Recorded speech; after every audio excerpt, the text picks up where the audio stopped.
Hi, my name is Frank. Welcome back to channel 33 RPM, your channel for vinyl gear and more. So I went out and I bought the new IKEA record player and I'm gonna test it out so you don't have to. I'm kind of excited about this because I've heard so much hype about this record player. So I'm curious to see if it's living up to its hype and if this record player is any good. Let's unbox it. I'm sure I'm gonna mess up the pronunciation of this, but it's the OBEGRÄNSAD record player, I think. What can I tell you about this before I open it up? So here in Canada, it retails for $199 Canadian. In the UK, it retails for 129 pounds. In the US, it sells for $159 US.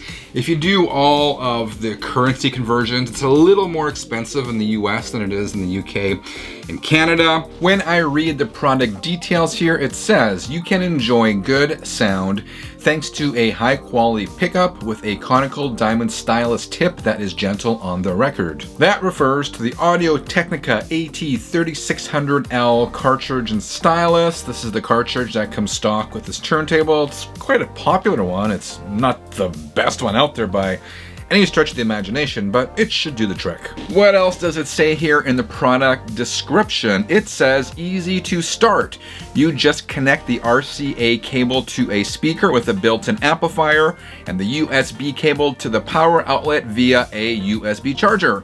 Both cables are included, but this is important, but the USB charger is sold separately. I did remember I bought the IKEA USB charger separately.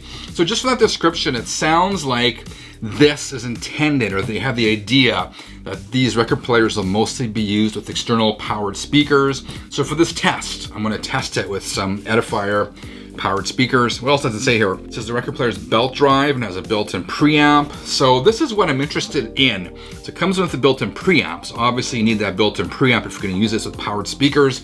But as I understand it, you can't turn the preamp off and on. And that strikes me as unusual.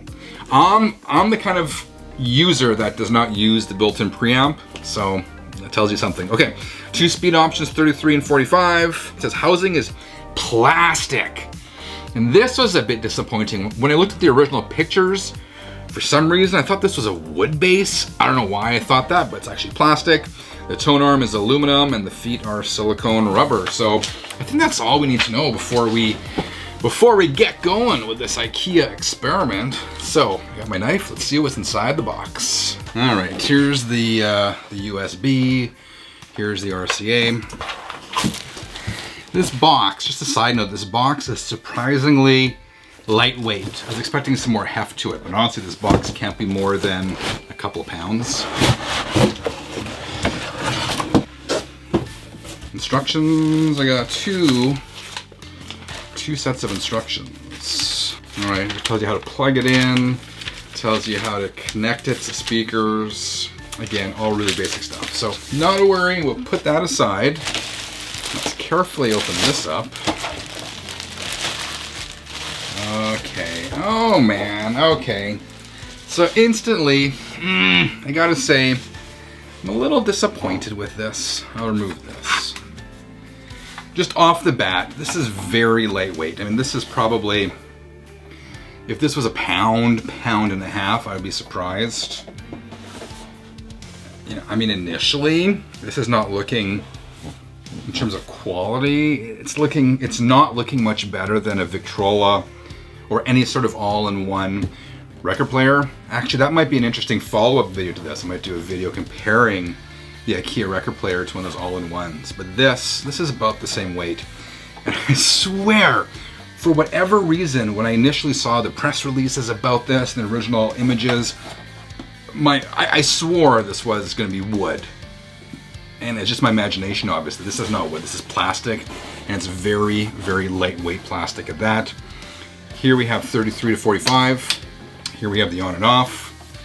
On this side we have the RCA cables and we have the USB. That would be for the power. Here we have the tone arm. Here we have the platter with a felt mat on the platter. Oh yeah, okay, I can see there. You can see right here there's the belt. So this is belt drive. I'm kind of curious as to how heavy this tone arm is, what the tracking force is. Tracking force is sort of the downward pressure that the tone arm applies onto your record. For this particular stylus and cartridge, the recommended tracking force is 2.5 to 3.5 grams. I want to measure the tracking force to see if that is what in fact it is. Very carefully. It has a tracking force, according to this, of 2.77. So it's correct. I mean, the recommended tracking force is 2.5 to 3.5, and it is within that range. This is interesting though. While the base is plastic, the tone arm is aluminum, and the tone arm actually doesn't feel terrible. I like that. I like the fact the tone arm has a little handle on it. What's not adjustable, there's no adjustable tracking force or anything like that. Again, not crazy about what I am seeing here. You're paying a lot of money for what you are getting here. Again, maybe my opinion will change once we try this out. So let's plug in, let's get those powered speakers set up, throw a record on here and see how things go. And this is important. This is where I got to open the IKEA USB power pack. And I know some people, when I posted about this on social media, were kind of laughing like, oh, IKEA can't even include the power supply.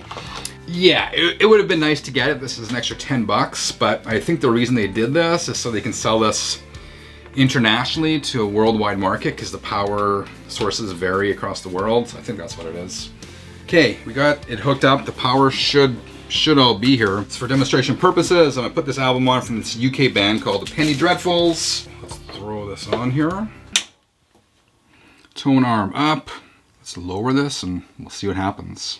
Whoa, that lowers very slowly. Looks like we're both left on it again. I mean, first impression, this is my first time hearing this. It doesn't sound horrible, despite all my misgivings about the almost all plastic build of this. The tone arm is aluminum, but there's a lot of plastic in here. Okay, I want to check one thing here. I'm gonna take the camera here, look at this. You can see here this platter has a warp to it. I don't know if you can make this out in the video. The platter does have a slight warp to it. I mean, it is what it is. It is what it is. Offhand, this record player doesn't sound horrible. Again, not thrilled about the build. But what I'm gonna do, I'm gonna pause the video here. I'm gonna live with the IKEA record player for a few days. Then I'll come back and give my final thoughts. I'll be right back. Before I offer my final conclusions on this record player, there are a few things I want to mention. First of all, the IKEA record player is a fully manual deck. That means you have to physically move the tone arm over.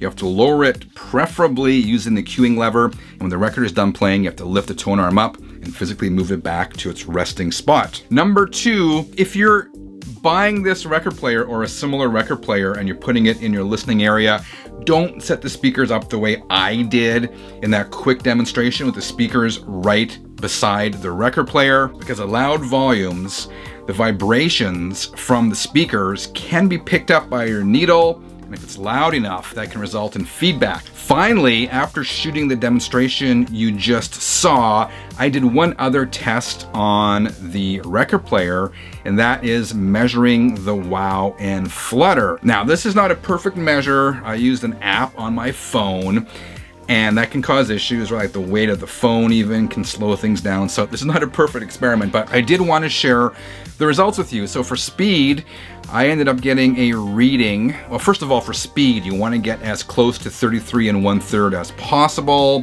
when you're playing it at 33. With the app, I got a reading of 33.11 RPM. So it's a tiny bit slow, but not too bad for a budget record player. I also measured the wow, and the wow is a measure of speed variation, or a measure of the turntable's ability to hold a steady speed. This was interesting. The wow on my tests was consistently greater than 0.4. That means there was a lot of speed variation going on. It's been said that anything over 0.2 is audible to the ear, right? Like if you hear a long, say a sustained piano note with a wow reading that high, the piano note may sound like it's wavering, may or may not. It depends how refined your ear is, but the wow reading was a little bit high on the IKEA record player. All right, let's get on with the review. First of all, I want to talk about what I liked.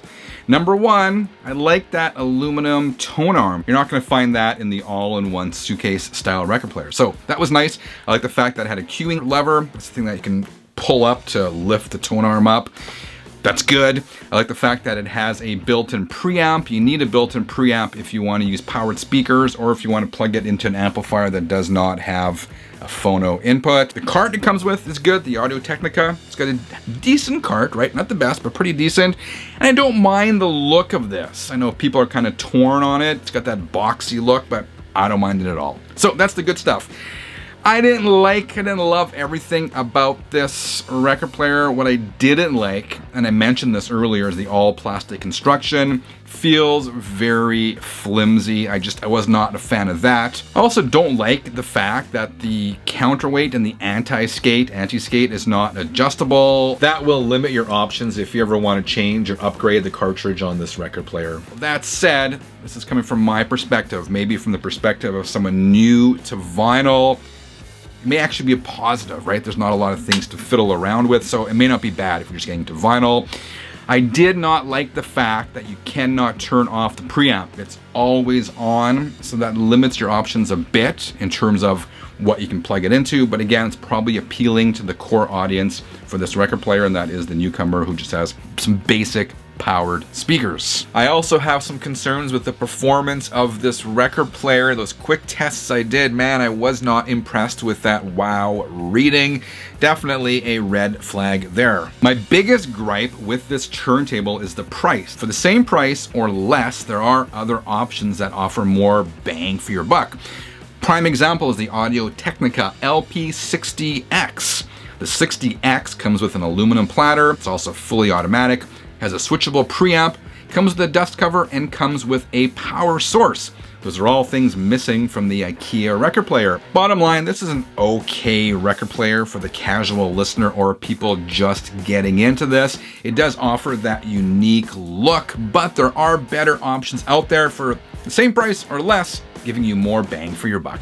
Ultimately, I can't say I recommend this record player. In many ways, it really is a novelty. That said, it's not the worst record player on the market. It's not going to destroy your records, and it doesn't sound terrible.